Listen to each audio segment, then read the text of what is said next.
మే 1999 మీరా పేరు మార్చబడింది అనే 14 ఏళ్ల అమ్మాయి హైదరాబాద్లోని సందడిగా ఉన్న ఒక పోలీసు స్టేషన్లోకి నడిచింది. ఆమె ముఖం పాలిపోయి భయంతో నిండిన ఆమె కళ్ళు ఒక మహిళ యొక్క దెయ్యం తనను వెంటాడుతున్నట్లు పోలీసు అధికారులకు చెప్పింది. మీరా అనే మహిళ తాను చిత్రహింసలు పెట్టి చంపడానికి సహకరించింది అని పేర్కొంది. మొదట పోలీసులు ఇది ఒక విచిత్రమైన కథ, దెయ్యాలు మరియు చిత్రహింసలు అని భావించారు. కానీ మీరా వాయిస్లోని ఏదో కేసు దర్యాప్తు చేసేలా చేసింది. పోలీసులు రద్దీగా ఉండే మార్కెట్ ప్రాంతంలో ఉన్న 3వ అంతస్తు ఫ్లాట్కి చేరుకున్నారు. అక్కడ దొరికిన విషయాలు వారి వెన్నులో వణుకు పుట్టించాయి. ఫ్లాట్ భయంకరమైన సాక్ష్యాలతో నిండిపోయింది. అక్కడక్కడా శరీర భాగాలు, ఫ్రిజ్లో భద్రపరిచిన అవయవాలు, నేలపై పళ్ళు కూడా పడి ఉన్నాయి.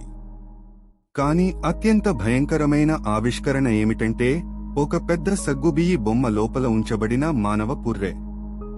ఆ రాత్రి మీరాతో పాటు 3 వ్యక్తులను అరెస్టు చేయగా మెల్లగా అంజలి అనే యువతికి ఏం జరిగిందనే భయంకరమైన నిజం బయటపడింది. అంజలి యొక్క విషాద జీవితం. అంజలి జీవితం ఇంత భయంకరమైన రీతిలో ముగిసే సమయానికి అంజలి వయసు కేవలం 23 సంవత్సరాలు. ఆమె కష్టతరమైన బాల్యాన్ని కలిగి ఉంది. ఆమె తల్లిదండ్రులచే విడిచిపెట్టబడింది మరియు అనాథాశ్రమంలో పెరిగింది. యుక్త వయస్సు వచ్చేసరికి చిన్న చిన్న దొంగతనాలు, వ్యసనాలకు బానిసలై శరీరాన్ని అమ్ముకుని బతుకుదెరువు తెచ్చుకున్నారు. చాలా మంది మగవాళ్లు మళ్లీ ఆమెతో పడుకోవడానికి వస్తున్నారు. ఆమె క్లయింట్లలో ఎక్కువ మంది క్రిమినల్ అండర్ వరల్డ్తో సంబంధాలు ఉన్న పురుషులు. 1997లో ఆమె రమేష్ను కలుసుకుంది. 34 ఏళ్ల వ్యక్తి తనతో పడుకోవడానికి చాలా తరచుగా వస్తున్నాడు. అతను తన రెగ్యులర్ కస్టమర్గా మారాడు. రమేష్కు హింసాత్మక స్వభావం ఉంది. ముఖ్యంగా అతను డ్రగ్స్ పై ఎక్కువగా ఉన్నప్పుడు రాజేష్ సెక్స్కు ముందు ప్రతిసారీ డ్రగ్స్ తీసుకునేవాడు. అంజలి అతని హింసను ఎంతగానో బరితెగించింది. కాని ఒక రోజు, ముఖ్యంగా హింసాత్మక ఎపిసోడ్ తర్వాత, ఆమె తనకు తగినంత ఉందని నిర్ణయించుకుంది.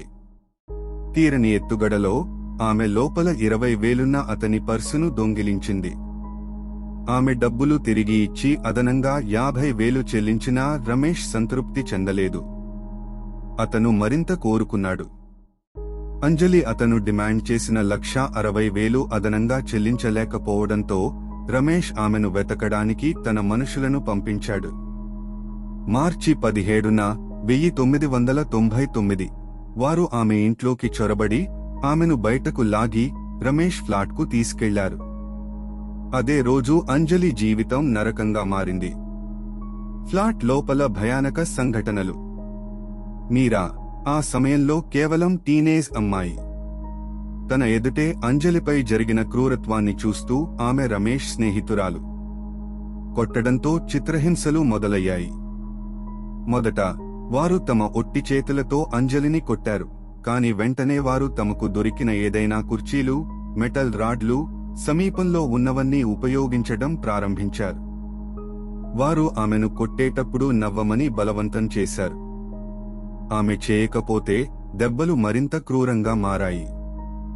రాజేష్ మరియు స్నేహితులు ప్రతిరోజూ ఒకరి తర్వాత ఒకరు నిరంతరం అత్యాచారం చేస్తున్నారు. ఆమెను వారి మూత్రం తాగేలా చేశాడు. విజినాలో సూదులు చొప్పించడం. ఆమెను విడిచిపెట్టమని వేడుకున్నాడు.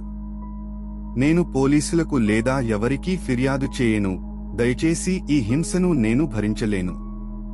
రోజుల తరబడి ఆమెను ఇలా హింసించారు.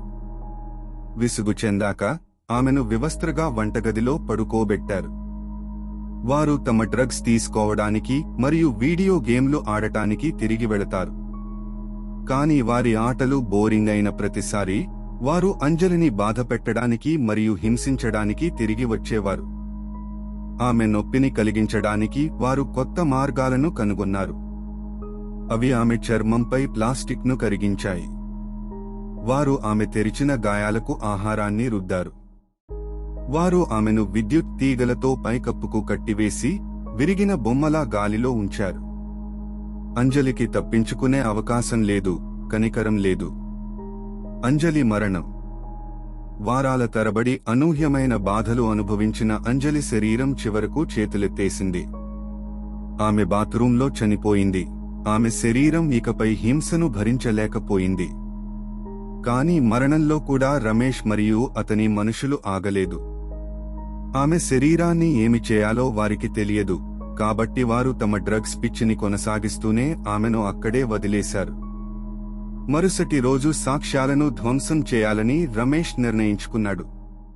వారు ఆమె శరీరాన్ని ముక్కలుగా చేసి ముక్కలు చేశారు.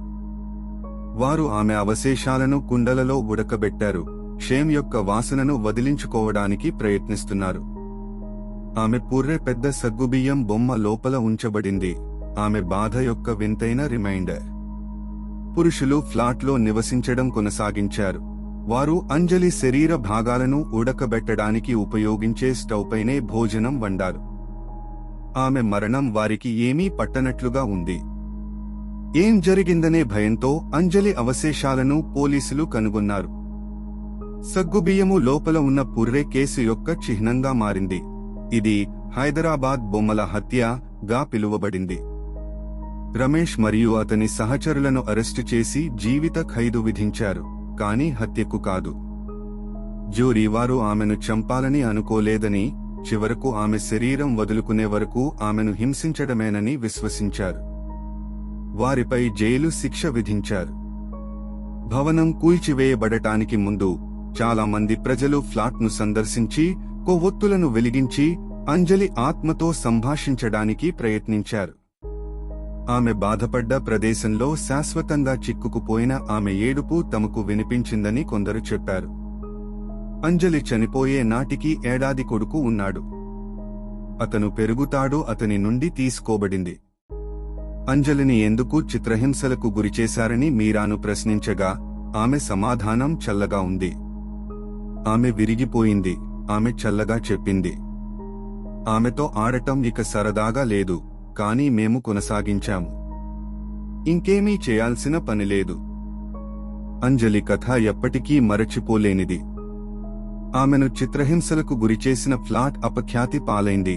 ఆ ప్రదేశం ఇప్పటికీ చీకటిగా ఉంది.